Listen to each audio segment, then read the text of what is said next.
c'est la saison des PSE.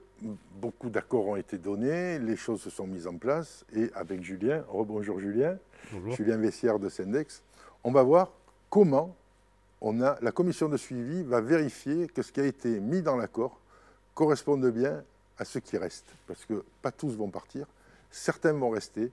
Et dans le PSE, il peut y avoir des choses comme des modifications substantielles du contrat de travail qui peuvent intervenir et vérifier comment c'est appliqué. Alors, comment doit travailler cette commission de suivi une fois que l'accord est signé et que tout est mis en place et que ça doit partir? Alors, il y a plusieurs possibilités. La première, ce serait que cette commission de suivi continue à fonctionner, y compris après la mise en œuvre définitive du plan de sauvegarde de l'emploi. Et donc, elle ait un rôle, parce qu'on sait bien que toutes ces restructurations-là ont bien entendu des effets immédiats sur les salariés qui sont concernés par ces plans de sauvegarde de l'emploi. Mais un plan de sauvegarde de l'emploi, ça vient aussi modifier en profondeur l'organisation du travail pour ceux qui restent.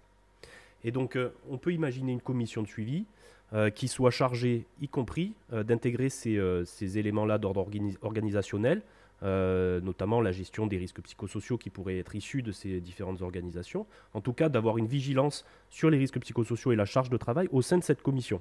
Oui, parce que vos collègues, quand ils vont revenir dans l'entreprise et qu'ils vont voir que leur collègue de travail n'est plus en face parce qu'il est parti, ça peut lui faire un choc. Donc il faut faire un suivi, là.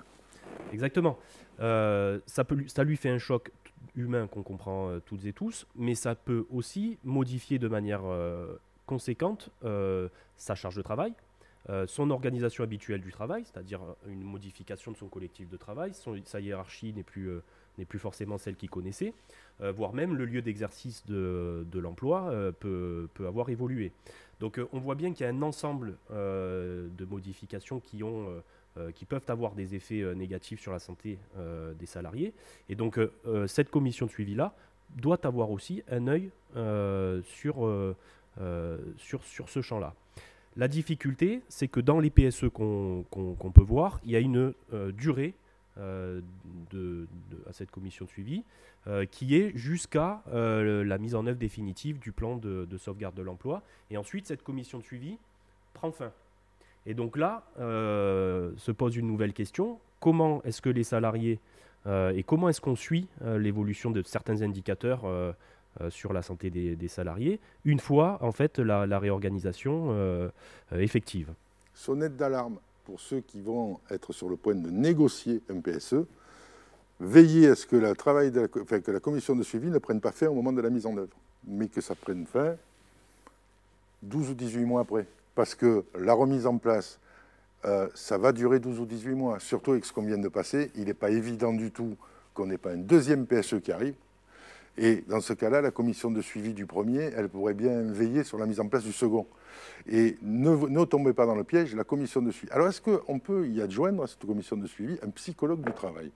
Absolument. La commission de suivi, elle est négociable, hein, au même titre que les autres mesures sociales d'accompagnement. Donc on pourrait tout à fait adjoindre quelqu'un qui pourrait être représentant de l'inspection du travail, du pôle emploi, de la médecine du travail.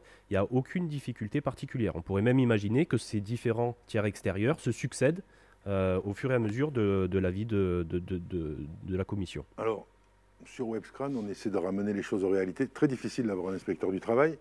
Les médecins du travail, bientôt, il n'y en aura plus. Donc, pour les mettre à la commission de suivi, c'est compliqué. Préférez négocier plutôt des cabinets dont c'est le métier, parce que les pouvoirs publics, ils sont en sous-nombre, ils ne viendront pas. Le médecin du travail, il a déjà du mal à venir à la réunion du CHSCT. Alors, imaginez pour des commissions de suivi comme ça, déjà qu'il n'y en a plus, c'est des infirmières maintenant, ou des infirmiers. Donc, voilà. Donc, prenez un psychologue du travail dont c'est le métier de faire un suivi avec une stratégie, avec un cahier des charges que vous aurez pris le soin de négocier pendant la mise en place du PSE et de l'intégrer à la commission de suivi. Ce n'est pas vous qui payez ces honoraires, donc profitez-en, mettez-le, il est indispensable. L'expert comptable ? L'expert comptable, dans ce dispositif-là, pourra être utile, mais pour le coup d'après. D'ailleurs, ça me permet de faire le lien entre la commission de suivi et le rôle que peut jouer le CSE une fois le PSE mis en œuvre. Vous savez toutes et tous que le CSE doit être, sauf accord contraire, informé et consulté chaque année, notamment sur la politique sociale, l'emploi et les conditions de travail. Donc on pourrait très bien imaginer de faire des passerelles entre cette commission de suivi et le rôle que pourrait jouer le CSE au travers de ces procédures d'information-consultation, notamment celles qui portent plus particulièrement sur la politique sociale, l'emploi et les conditions de travail, pour pouvoir justement voir l'évolution d'une part de l'organisation, mais aussi les évolutions des indicateurs sociaux qui pourraient traduire tel ou tel risque ou l'apparition de tel ou tel risque sur la santé des salariés. Alors, on néglige pas donc l'expert comptable, on néglige pas soit un formateur, soit un expert juridique, très, très important aussi. Bref, la commission de suivi, c'est pas à prendre à la légère, parce que c'est elle qui va vous permettre d'aller mettre en valeur et de vérifier que l'avis que vous avez donné, surtout si l'avis est favorable, est bien mis en œuvre et ne fait pas plus de dégâts que ce qu'il aurait dû faire. Parce que ça, c'est votre responsabilité d'élu vis-à-vis de vos électeurs qui vous ont donné leur confiance. C'est aussi de la communication, de dire, voilà, on a une commission de suivi qui va faire en sorte que on va essayer d'avoir 0 dégâts sociaux, ça c'est compliqué, mais bon.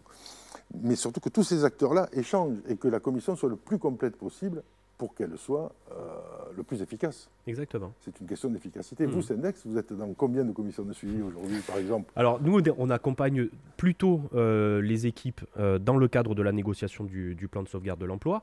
La commission de suivi, on la laisse paritaire et on intervient, on reboucle ensuite sur les conséquences de cette mise en œuvre au travers des procédures d'information-consultation qui permettent aux représentants des salariés de recourir à l'assistance d'un expert avec tout le cadre légal qui correspond, c'est-à-dire notamment un libre accès aux documents qui existent dans l'entreprise et des honoraires qui restent à la charge de l'employeur. Donc si vous voulez, on est dans l'accompagnement, dans le diagnostic initial au travers d'informations consultations précédentes, dans l'accompagnement des élus tout au long de la procédure de négociation du plan de sauvegarde, et ensuite dans le suivi de cette procédure au travers d'autres outils à disposition des représentants des salariés que sont les informations consultations. Alors, le PSE est une chose sérieuse, on le prend sérieusement, et pour se donner le plus de chances qu'il y ait le moins de dégâts possible, on met tous les acteurs compétents autour d'une table et tous en même temps pour qu'ils échangent, parce que s'ils n'échangent pas, ça ne marche pas. Merci Julien. Merci.